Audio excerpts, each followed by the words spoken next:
بۆ بەدڵنیایەوە دەتوانم بڵێم ئەگەر ئێمە بمانەوە مێژووی هونەری شێوەکاری لە باشووری کوردستان بنووسینەوە ناکرێت ناوی جەمال بەختیاری تیانە بێت بۆ ئەو خۆشەویستیە بۆ ئەو ڕێزە و بۆ ئەو تەمەنی کە بۆ هونەر و ژیان سەرفی کردووە هەمومان بە دەقێ وەجانی پاکی ئەو بشەیدان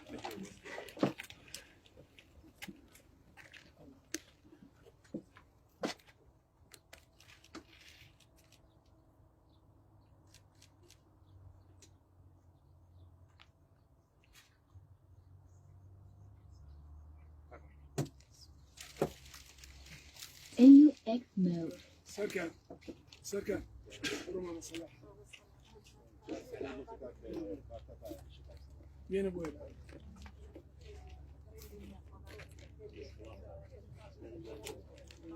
انا سجمريرة انا بين ابوي المسلم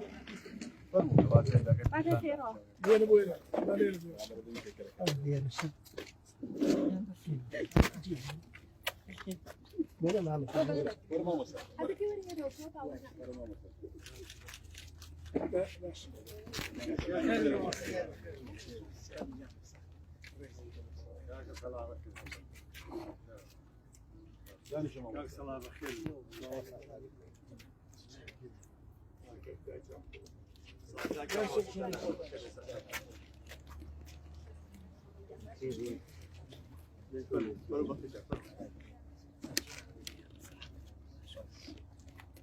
ئەمڕۆ بەشێک لە ژیانی ئەم هونەرمەندە بە هەموو لای گاشتناکەین کە دڵنیام زۆربەتان وردەکاریەکان و خۆناغەکانی گەشەکردنی ژیانی و کاری هونەری ئەم هونەرمەندە ئاشنان.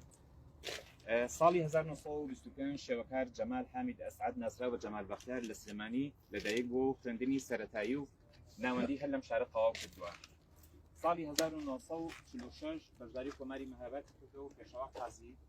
نازناوی بەختیاری پێبەخشیوە. لەو کاتەوە جەمال بەختیار بۆتە نازناوی کارە هونەریەکانی. لە ساڵی 1946ەوە خەریکی نیگارکێشانە و لە نیگارکێشاندا پێڕێی و قوتابخانەی ڕیالیزمی دەکات. ساڵی 57 یەکێک بۆ لە دەستەی دامەزرێنەر و بەڕێوەبەرایەتی هونەرجوانەکانی سلێمانی لە زۆربەی چارەکیەکانی کۆمەڵدا بەشداری کردو و لە هەمان کاتا بەرگی بۆ زۆرێک لە دیوانی شاعیران و نووسەران کردووە کە یەکێک لەوانە دیوانی نالی کە بۆ یەکەم جار چاپکراوە بەرگەکەی لەلایەن هونەرمەندەوە بۆ ئامادەکراوە. یەکەمین هونەرمەندی کوردە تابلۆکانی وەکو پۆستەر چاپکراوە بۆتە میوانی زۆربەی ماڵی هونەرمەندان و ئەو ماڵانەی کە بەتەبەر لە سنووری شاری سلێمانیا بوون. لە تابلۆ ناودارەکانی کاوەی ئاسنگەر، ڕزگاری، شۆرشی دەرسیم، چاهورامی، شۆرشی کورد، گڵخۆی تازەی لەیت، ڕاپەڕینی 1948 مەموزین، کوردستان، جوانی لادێ، بەرەو ڕۆناکی، کارەساتی بۆمبابارەکردنی شاری قەڵازێ، مانگەشە و شیرین تەشی دەڕێسێ و هەتا دوایی. ساڵی 1974 کە شۆرشی کورد دژی بەعز هەڵگیرسایەوە ئەم وەکو پێشمەرگەیەکی هونەرمەند ڕووی کردە شار. ساڵی 1970 لەگەڵ خێزانەکەی ڕۆیان کردوتە ئەمریکا. لە ئەمریکا بەشداری زۆرێک لە چالەکی هونەرەکانی کردو و دوو جار تابلۆی تایبەتی بەخشیوەتە سەرۆکی ئەمریکا. شەوی پێنجشەممە لەسەر هەینی 15/16 2020 لە کالیفۆرنا لە ئەمریکا کۆچی دوایی کرد.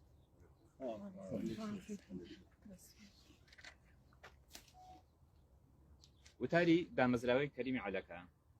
دامەزراوی کەریمی عەلەکە یەکێکە لەو دامەزراوانەی کە لە سنووری نەک سلێمانی بەڵکو لە سەراسی باشووری کوردستان و بەشەکانی تری کوردستان چالاکی هەبووە هەم لە بواری هونەریە هەم لە بواری خزمەتگوزاری ئینسانیە وەکو لایەنی کریاکەشان. یەکێک لەو دامەزراوانەی کە لە زۆربەی شار و شارستەکان هەوڵی داوە هاوکاری بگەێنێتە نەخۆشخانەکان و کەسایەتیەکان و دروستکردنی قوتابخانە و زۆرێک لەو بوارانە. دیارە هەموو ئەم کارانە بە سپۆنسەری بەڕێز دکتۆر ڕەسوول بەڕێوەچووە کە بەردەوام کارەکانی پرۆژەی بەردەوامی هەیە. ئێستاش یەکێک لەو پرۆژانەی کە کاری لەسەرەکە بەخشینی 100,000 کتێبە بۆ ناوەندەکانی خوێندن کە هەوڵێک و ماندووبوونێکی زۆری پێوە کێشراوە بەڵام بێ بەرامبەر بەخشێتە قوتابخانەکان. ئێستاش داوا لە مامەسا عەلی جۆڵاکەین وەکو هاوڕێ و لە هەمان کاتە ئەندامی کۆمەڵای هونەرجوانەکان کاری پێشکەشکات.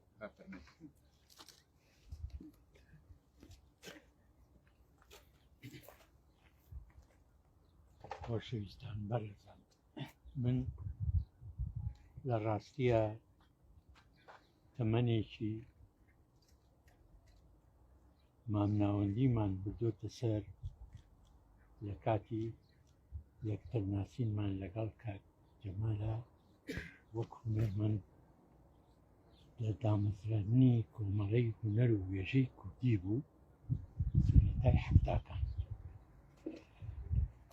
کاک جەمال یەکێ بوو لەو نەتەوە پەرستانەی کە هونەرمەندێکی دەستڕەنگین بوو، لە ڕاستیە تەمەنی لە من زیاتر بوو و کاک جەمال یەکێ بوو لەوانەی کە هانیدام منیش دەست بە ڕەسمکردن بکەم، چونکە دوکانێکی هەبوو لە جادەی سابووکەنان، زۆر جار کە تابلۆیەکی کرد من حەزم لە ڕەسم بوو، ئەچووم لە بەردەمی دوکانەکەیە ماوەیەکی زۆر سەیری تابلۆکەی میکرد و لەزەتم لێبینی. بەڕاستی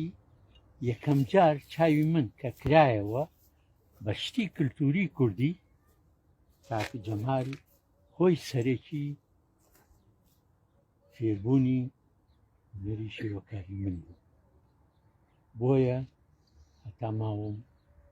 هەتا نەتەوەکەم ئەبێ هەمووی هەست بە ژیانی ئەو هونەرمەندە بکە کە گیانی بە تەمەنی درێژی بۆ خۆشەویستی نەتەوەکەی و نیشتیمانەکەی پێشکەش کردووە.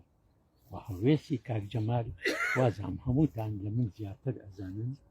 کە کورتپەروەرێکی دڵسۆزی ئەم وڵاتە بووە. بۆیە سەری ڕێز و نەوازش بۆ ئەو هاوڕێ هونەرمەندەمان دائەنوێنی و ئەمە باشترین دیاریە. زۆر سوپاس بەوانەی کە پێی هەڵساون کە بتوانین ئەمەکی کاک جەمال هەندێک لەو هەڵوێستە نیشتمان پەروەرانەی بدەینەوە و بۆ ڕۆڵەکانی نەتەوەکەمان بیناسن کە کاک جەمال مامۆستا جەمال بەختیاری هونەرمەند کێ. زۆر سوپاسانەکەم. من ئامادەبوونیشم شێوەیەکی سوتفە بوو، چونکە لەوە ناچێت کە زۆر بتوانم لە کۆڕ و کۆمەڵەکانە، بەڵام کاک جەمال وای لێکردم کە ڕایکێشام بۆ یادەوەریەکانی، بۆ یادەوەرێکی دوور و درێژ لەگەڵ ئەو پیاوە هەڵوێستی ئیشەکانی من زۆر قەرزار بەرێ ئەوم. زۆر سوپاسانەکەم و هیوادارم زۆر مەشغوڵم نەکردم. زۆر سوپاس.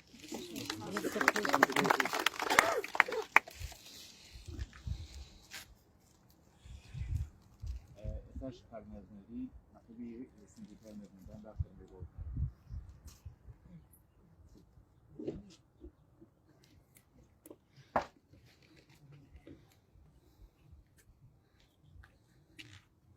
دێوارەتان باش.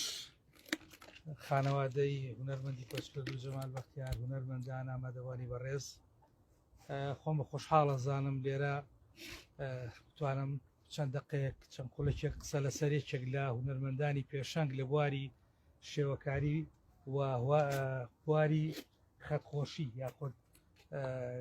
نووسین خۆشی، کە ئەمە دوو هونەری زۆر گرنگ و جیاوازن لە شاری سلێمانی و لە هەرێمی کوردستانە کە ئەگەڕێتەوە بۆ زیاتر لە 60 بۆ 70 ساڵ لەمەوە پێش. بێگومان جەمال بەختیاریێک لە هونەرمەندە پێشەنگەکان و مامۆستا عەلی جۆڵا مامۆستای گەورەم فەرمووی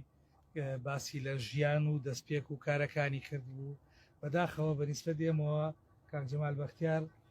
بۆ جیلی ئێمە، بۆ جیلی دوای ئێمە تا ڕادێکی زۆر هونەرمەندێکی بوونە، بەهۆی ئەوەی کە لە ساڵی 75 چۆتە ئەمریکا و لەوێ ژیاوە و ماوەیەکی زۆر جۆرێک لە دابڕان لە نێوان ژیانی ئەو هونەرمەندە و لەگەڵ کارە هونەرەکانی هەبووە لەگەڵ هەرێمی کوردستان، بە تایبەتی لە دوای ساڵی 1991ەوە کە ئێمە زیاتر کرانەوەمان بەڕووی ئەوروپا و ئەمریکا و وڵاتانی دنیا هەبووە. بەداخەوە ئەو هونەرمەندە و کارەکانی و ژیانی و ئەو بەرهەمانە و پێشانگانی کە لە وڵاتی ئەمریکا کردوێتەوە زۆری نە بە شێوازی کوڕاستە نە بە شێوازی هەواڵی هونەری زۆری نەگەشتۆتەوە بێرە. بەڵام ئێستا ئەو زیندوێتی کە بۆ مامۆستا جەمال بەختیار جارێککە لە سلێمانی دروستە بێتەوە ئەم پەیکەرەیە کە لەلایەن دامەزراوی کەریمی عەلەکە و بەسپۆسەری برای بەڕێزم دکتۆر تاها ڕەسوول کراوە و هونەرمەندی ئازیز و خۆشەویست پەیکەرسازێکی بەتوانا و لێهاتوو کاکە عومەر جەمیل پەیکەرەکەی دروست کردووە کە یەکێکە لە هەرە پەیکەرسازە باشەکان لەسەر ئاسی کوردستان و ناوچەکە ئێستا یەکێکە لە هەرە گەنجە پێشکەوتەکان و هەڵکەوتەکان لەو بوارە من دووبارە سپاسی کاکە عومەر جەمیلەکەم دامەزراوی کەریمی عەلەکە و ڕۆحی مامۆستا جەمال بەختیار شاد بێت زۆر سپاس بۆ خۆشەویستان ئێستاش کاتی پەردەلادانە داوا لە مامەسا بکەین و لەگەڵ خوشکی و مامەسا عەلی فەرمون بۆ پەردەلادان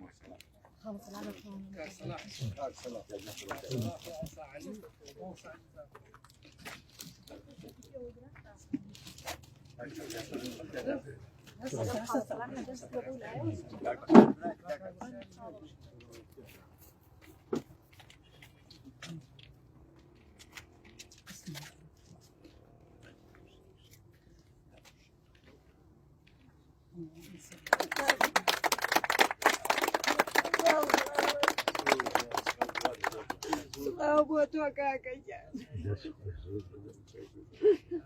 بۆ تۆ جەمال بەختیار بۆ تۆ برایگیان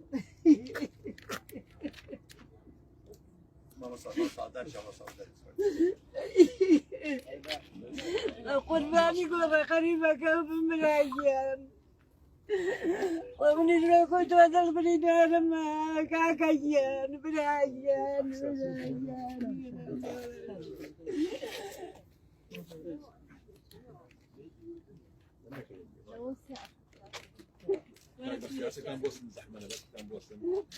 خاوەجیان كاك محمد بە قوربانی دەکە خۆزەکە بمتیب بێگی چی بکەمەوە چی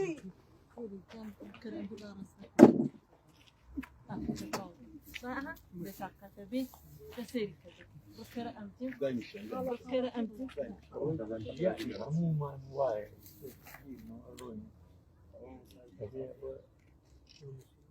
قوربانی کەس نییە لەوە بەرامبەرم بوەزە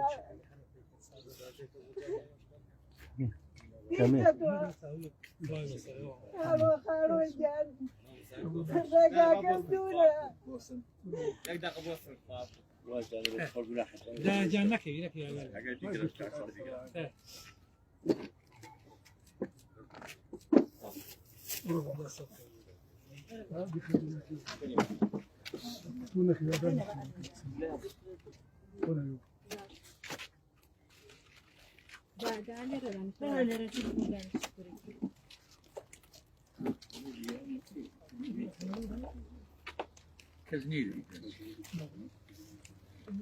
خۆشەویستان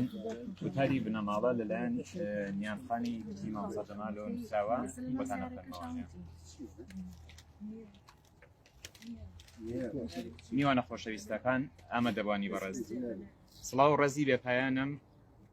بێپایانی بنەماڵی مامۆستا جەمال بەختیار دەگەێنم بەگشت لایەکتان سواس بۆ بەڕێز دکتۆر تاها ڕەسوول و کاک بەختیار دەکەم کە بەم کارە ناوازای هەستاون من وەک نیان جەمال بەختیار زۆر دڵشاد بووم کاتێ پەیوەندیم کرد بە کاک بەختیارەوە ئەو داواکاریان پێشکەش کرد کە زۆر بە سنگێکی فراوانەوە بەبێ هیچ مقابلێک گوتی بەسەر چاو ئەوە واجبە ئامادەبوانی خۆشەویست باوکم کوڕی شاری سلێمانی و هەمیشە شانازی بە سلێمانیەوە کردووە کابلۆکانی لە زۆربەی ماڵەکاندا هەڵواسراوە کە مژ لە خۆیدا جێگەی شانازیە باوکم مرۆڤێکی دڵسۆز و بە ئەمەک بووە بۆ گشت هاوڕەکانی لە دوور و نزیک کە هیوادارم ڕۆحی پیرۆزی شاد و ئارام بێ و هەستەکەم ڕۆحی ئارامە و ئاگادارە کە خەڵکی بەشارەتی شارەکەی چۆن هەڵیان سەنگاندووە سڵاو ڕێزم هەیە بۆ بەڕێز سەرۆکی شارەوانی سلێمانی و بەڕێوەبەری پەرکی هەواری شار بۆ دابینکردنی شوێن و دانانی پەیکەرەکە هەروە سواسی تایبەتم بۆ بەڕێز دکتۆر تاها ڕەسوول و پەیکەرتاشی بەتوانە کاکە عومەر جەمیل کە زۆر ماندوو بووە لێرەوە دەستی ماندووبوونیان نەگوشم سواسی تایبەتیم بۆ برای ماندوونەناز لە خزمەتی هونەری کوردیدا کاک بەختیار سەعید دەکەم کە خۆزگە منش بمتوانێت لەوێ بوومایە هەتا باوەشێکی پڕ سۆز و خۆشەویستی و بامەکەم بۆ هەمووتان بکردایەتەوە و بڵاوکی بەڕێزم بگوتایە تۆ نەمریت و هەرگیز نامریت بابەگیان هونەرمەندە جوانەکەی کورد و کوردستان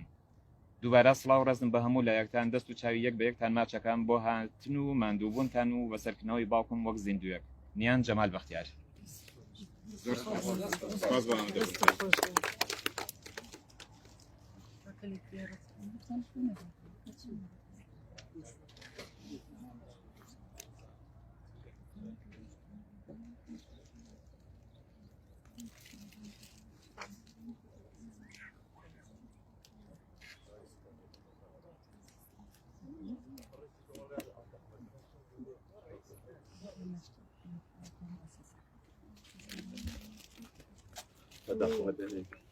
طبعا حزق مش ظلم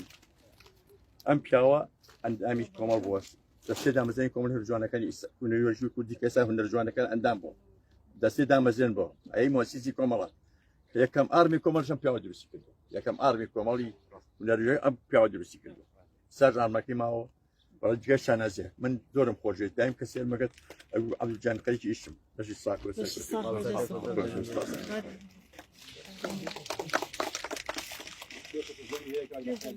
بابا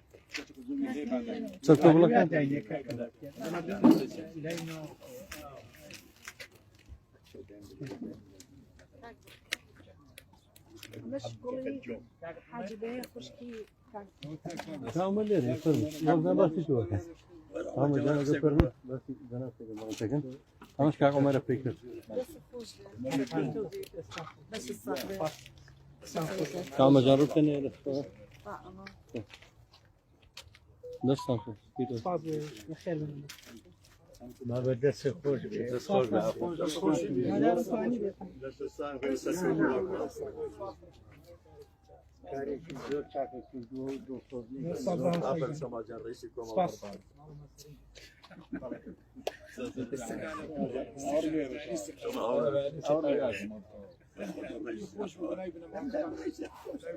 تاريخ الرعاوة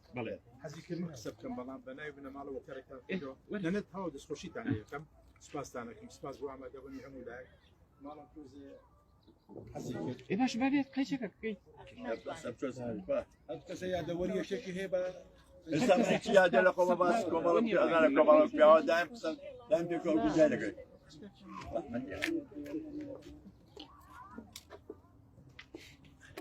والله منيش بعدم طبعا بخيراتني هم ولا كاين يا اخوان ليش تعصاق وما دون بن حاتن تنجي شانازيه بو هم ولا من الحزم كرمنيش جاري كوكو خوش كزاي جمال بختيار شتيكي بشكوله من السيو هي دارم يعني بربفري صنيني جمال بختيار بنای بنەماڵی شێوەکار و کەسایەتی ناوداری کورد جەمال بەختیار بە گەرمی بەخێراتی هەموو لایەک دەکەین بۆ ئامادەبوونتان لەم ڕسمە پیرۆزە ئەکتان کێشاوە وەک وەفایەک بۆ بەرز ڕاگررتنی یاد و یادەوەری ئەو جوامێرە لێرەوە بە پێویستی دەزانین کە زۆر سوپاس گوزاری بۆ پێزانینی خۆمان پێشکەش بە بەڕێز دکتۆر تەها ڕەسوڵ و دامەزراوەی کەریمی عەلەکە بکەین هەروەها بە جەنابی کاک بەختیار کە ئەمکی ئەم کارەیان خسۆتە ئەستۆ بە دەست و پەنجەڕەنگینەکەی پەیکەرساز کاک عومەر جەمیل ماشەڵا گەنجیشە من تەسەوەر مەکە گەورەتر بێگەندە و دەستت خۆش بێ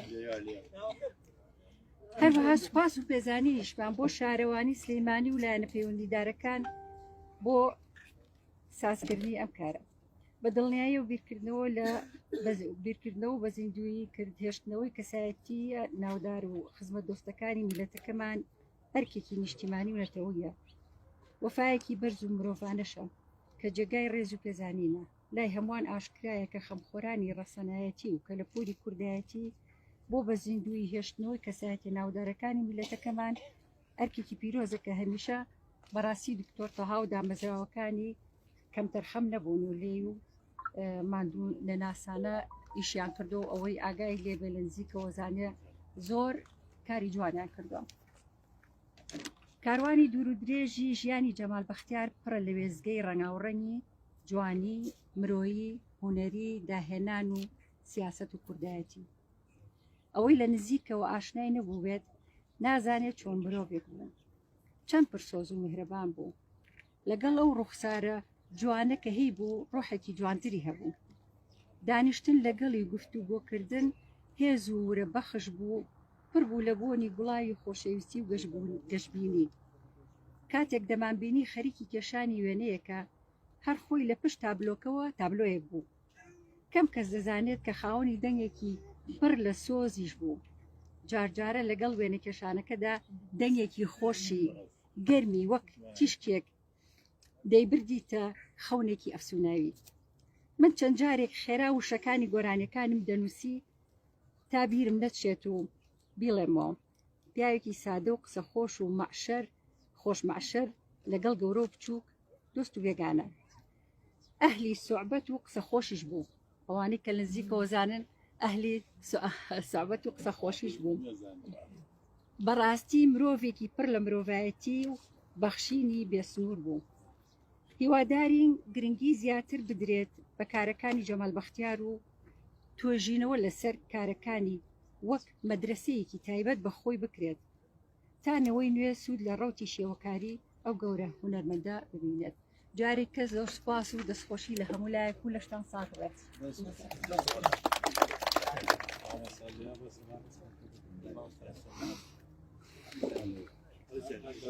زميلي وترشتي قال أمر كثيرين يسألون صومات بس وهم من بداية فرصة لا تلفزيون قرنا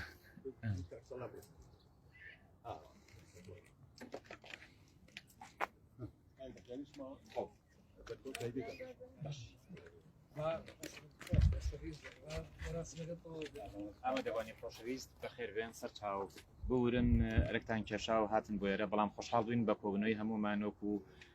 کەسێکی دڵسۆزی جەمال بەختیار بەخێر هاتن سەر چاو